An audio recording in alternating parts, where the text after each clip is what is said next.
Halo teman-teman, selamat datang kembali di channel kita Danyang Dedemit. Seperti biasa, terima kasih bagi teman-teman yang sudah subscribe, dan bagi yang belum, silahkan subscribe agar channel ini terus berkembang.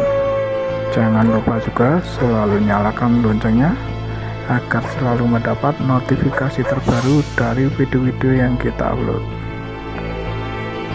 Oke, langsung aja kita masuk ke cerita.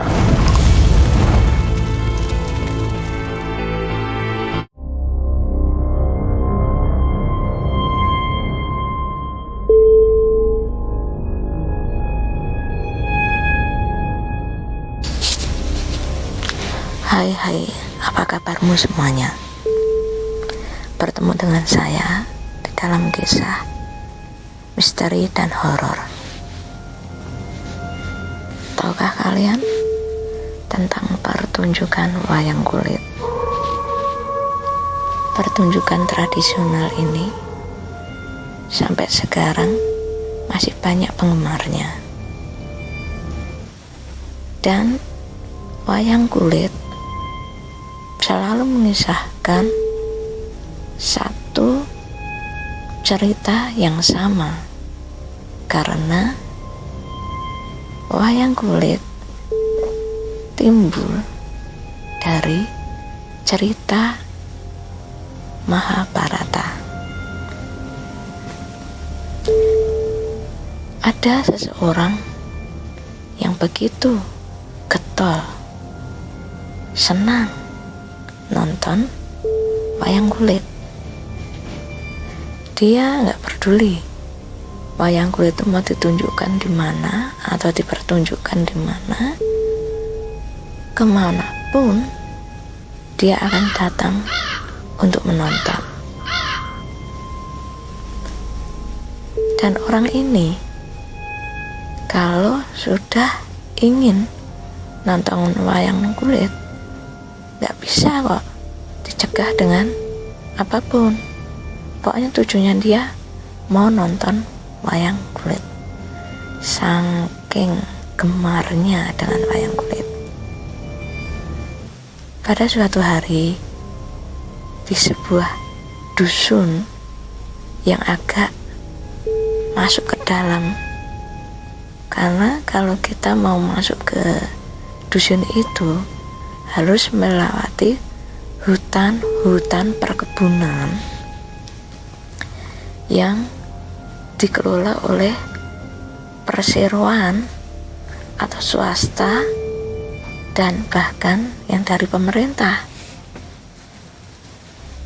Itu memang melalui jalan itulah dusun itu bisa terjangkau. Ketika itu malam sudah menjelang. Orang itu datang dengan mengendarai sepeda motor. Sepeda motor satu-satunya, walaupun butut, tapi sudah lama kok dia menemani dia, pikir dia. Dia merasa sayang dengan sepeda motor yang butut itu tadi. Datanglah dia di dusun itu dengan mengendarai sepeda motor yang katakanlah kesayangannya itu untuk menonton pertunjukan wayang. Sesampai di dusun sana, ternyata wayang belum dimulai. Dan seperti biasalah, yang namanya tanah lapang sedang diadakan satu hiburan atau pertunjukan. Banyak kan pedagang-pedagang dadakan yang menjajakan segala bentuk rupa barang dagangan. Ada makanan, ada mainan anak-anak, bahkan ada sesuatu yang sebenarnya nggak begitu penting banget ya, untuk dijajakan di dalam suasana panggung hiburan semacam ini. Seperti contohnya, orang ditunjukin dagangan seperti lagan, ember, piring, gelas. Ya, memang kalau dirunutkan gitu, kayak nggak pas lah. Kalau diadakan pertunjukan kayak gitu kan, sepertinya yang pas itu ya makanan, minuman, untuk jadi teman untuk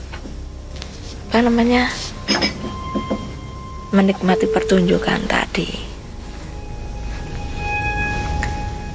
Ketika pertunjukan wayang akan dimulai, biasalah diawali dengan tetabuhan atau suara musik gamelan yang dilakukan oleh para niaga. Dan tidak lupa ketinggalan ya, sinden pun ikut mengelalungkan lagu yang mengiringi musik gamelan tadi. Lalu di situ juga terjadi yang namanya senggaan lah. Senggaan itu biasanya dilakukan oleh pesinden laki-laki, mungkin ya sebutannya. Kalau umpamanya pesinden perempuan lagi nyanyi atau lagi nyinden, suara pesinden laki-lakinya sebagai suara sendaan gitu. Dan itu sudah merupakan kebiasaan lah di dalam pertunjukan wayang kulit. Nah, ketika wayang kulit itu akan dimulai, dia langsung datang ke tempat yang agak depan. Seneng dia, wah wayangnya mau dimulai katanya. Sambil makan kacang rebus, dia duduk di depan layar si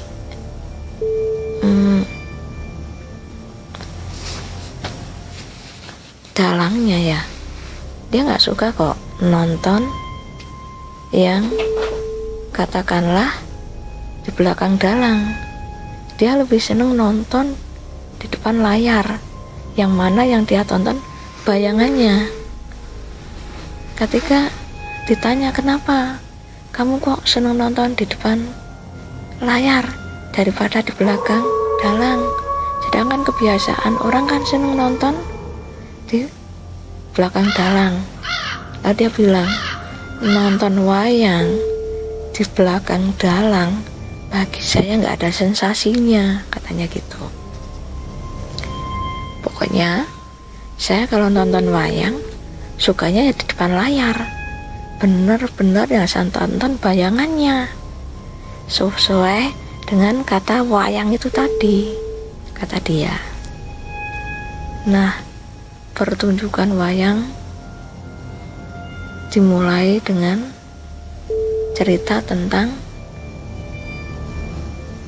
perang Bratayuda, yang mana di situ Bisma sebagai anggota tertua di dalam kerajaan Hastinapura merasa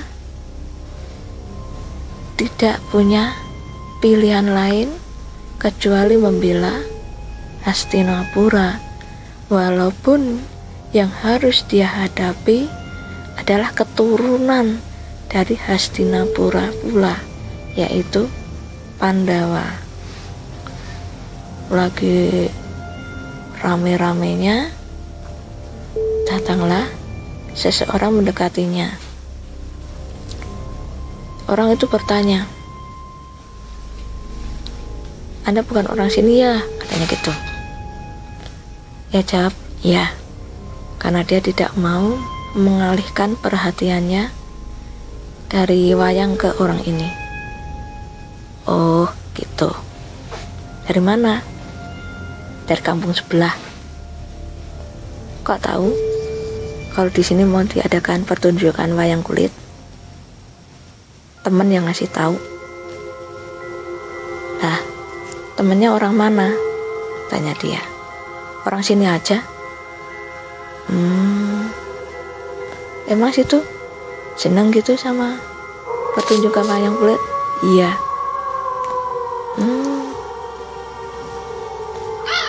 "Situ tahu nggak siapa saya?" "Enggak." Perlu tahu nggak?" "Enggak. Yang saya tahu cuma satu, saya datang ke sini cuma menonton wayang, yang lainnya tidak." "Oh gitu. Situ tahu nggak kalau saya di sini sebagai, saya nggak peduli situ di sini sebagai siapa dan sebagai apa. Saya cuma di sini cuma mau nonton wayang, tidak mau punya masalah atau diajak bermasalah. Intinya itu saja." "Kenapa situ ngomong kayak gitu? Saya di sini kan nggak ganggu situ. Kenapa situ ganggu saya?" "Sudahlah, saya mau nonton wayang saja, nggak mau berurusan dengan yang hal-hal lain. Saya juga bukan orang yang suka bikin unar." Jawabnya. Lalu orang itu bilang gini, "Kok situ jawabannya kayak gitu?" "Ya iyalah, saya di sini cuma mau nonton wayang. Saya di sini nggak mau cari masalah." Kata Mas, "Kenapa? Situ kok ngomongnya kayak gitu tadi? Apakah situ merasa keberatan saya nonton wayang di sini?" Jawab dia, "Enggak juga sih. Saya cuma nanya. Bang, saya di sini sebagai keamanan." "Ya situ tahu kan? Walaupun situ sebagai seorang keamanan, situ tahu sendiri dari tadi kan saya cuma duduk-duduk di sini, nggak ngapa-ngapain, nggak nganggu lingkungan juga kan. Ya sudah, nggak usah khawatir, saya juga nggak akan ganggu situ kok." "Nggak gitu Mas, karena kemarin di sini juga ada pendatang dikasih tahu, bukannya mengiyakan, malah nantang-nantang Mas. Ya, kalau masalah itu jangan samakan saya dengan dia. Saya kesini cuma mau nonton Mas, nggak lain. Sudahlah Mas, terima kasih atas keakraban Mas ke saya. Saya nggak akan ganggu keamanan di sini kok." "Ya sudah kalau gitu Mas, maaf ya kalau saya mengganggu." "Ya nggak apa-apa Mas, itu biasa." Akhirnya orang itu pergi. Sedangkan yang orang ini masih asik nonton pertunjukan wayang yang dimainkan dalang. Senang dia. Wah, rame. Tiba-tiba dia merasa kebelet, kepengen pipis. Mau pipis kemana ya? Mau pipis di pojokan sana, takut nanti kalau di ini orang. Mendingan aku ke tempat temenku aja. Akhirnya orang itu pun beranjak dari tempat duduknya. Dia berjalan menuju ke sebuah tempat yang secara pribadi ya, dia sendiri nggak tahu dia itu melangkah kemana gitu. Semakin lari, berkali-kalilah dia melangkah, bukannya menemukan rumah temannya itu, tapi dia seolah-olah berjalan ke suatu tempat yang tadinya terang menjadi semakin gelap, gelap, gelap, dan gelap. Bahkan di sana sini pun nggak ada lampu satupun. Hanya dia mengandalkan sinar dari lampu sepeda motornya. Karena merasa bebannya sudah tak tertahankan, ia memutuskan untuk turun dari motornya. Lalu dia berjalan ke arah sinar yang ia duga sebagai kunang-kunang. Dengan melihatnya adanya sinar kunang-kunang itu, jujur ya, kunang-kunang yang dia lihat itu tidak sedikit, banyak. Jadi kayak mengumpul jadi satu, dan terang, benar-benar terang. Lalu dia menuju itu ke arah kunang-kunang tadi. Ketika dia mengarah ke kunang-kunang itu, dia tidak sadar bahwa yang ia duga sebagai kunang-kunang itu sebenarnya sesuatu yang meluber seperti air, cuma dia berupa sinar berwarna hijau kekuningan. Dan biasanya kalau orang sudah terpengaruh oleh sinar ini yang meluber seperti air, yang berjalan di atas permukaan tanah, di antara rerumputan, dia mengalir seperti air.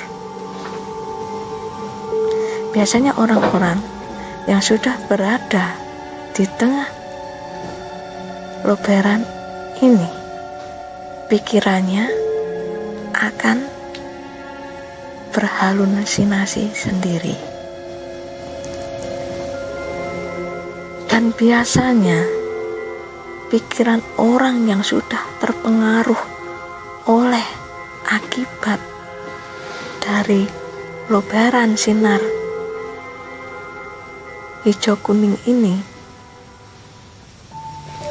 orang itu menjadi orang yang tidak akan menyadari tentang bahaya yang ada di hadapannya. Dia tidak tahu kalau sesungguhnya dia sekarang ini berada di tengah-tengah makam yang ada di daerah situ.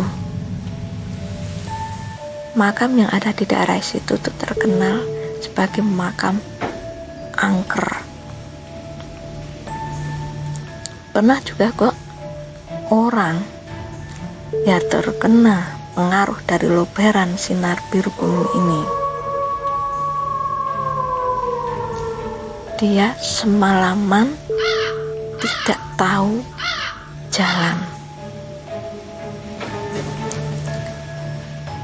Keesok paginya, setelah dia lelah berjalan ke sana kemari, kembali ke posisi yang sama, dia berjalan lagi seolah-olah sudah jauh sekali, tahu-tahu sudah berada di posisi yang sama lagi.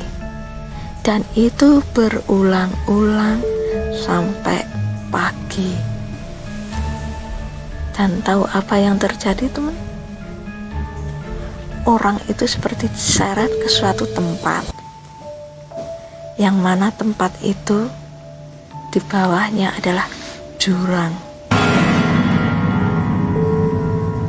Ketika orang itu menyadari bahwa di depannya itu adalah jurang, satu langkah saja dia lakukan, fatal akibatnya.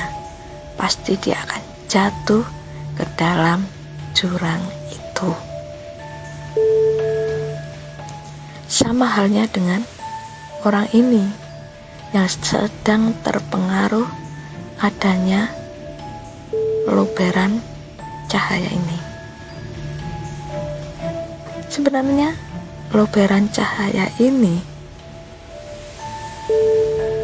sesungguhnya adalah suatu makhluk yang misterius. Dia sebangsa memedi yang sudah berada lama atau menjadi penunggu dari tanah kuburan ini. Sejarahnya seperti apa dan bagaimana, saya sendiri tidak tahu. Dan biasanya orang yang sudah terpengaruh oleh memedi ini akan sadar ketika hari sudah menjelang siang, yang mana azan subuh sudah mulai berkumandang, dan itu baru menyadarkan orang-orang ini. Umpamanya di daerah Anda, para pendengar, ada ciri khas hantu yang kayak ini. Di daerah saya, hantu ini disebutnya hantu Kemamang.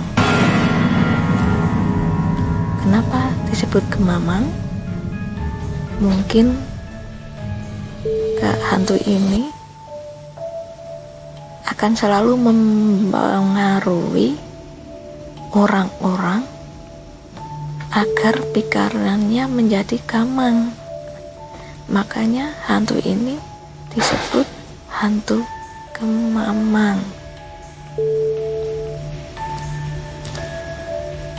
Itulah salah satu pengalaman seseorang yang diceritakan ke saya, lalu saya sampaikan kepada kalian semua sebagai pendengar yang baik.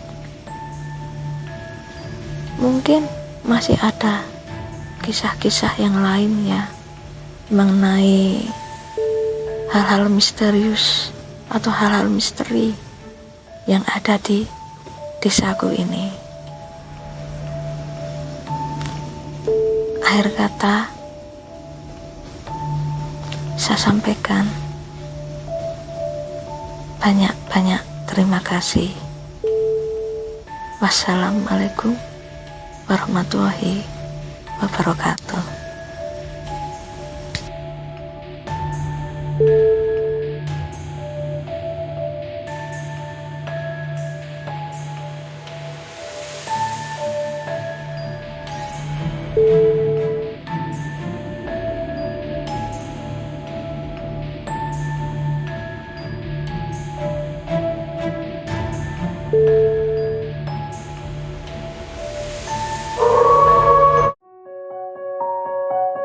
Oke teman-teman, sampai di sini dulu ceritanya. Jangan lupa nantikan kembali cerita horor berikutnya hanya di channel Danyang Dedemit. Jangan lupa bagi yang sudah subscribe selalu nyalakan lonceng notifikasinya agar selalu mendapat info video-video terbaru yang kita upload. Baiklah, sampai jumpa kembali dalam cerita berikutnya.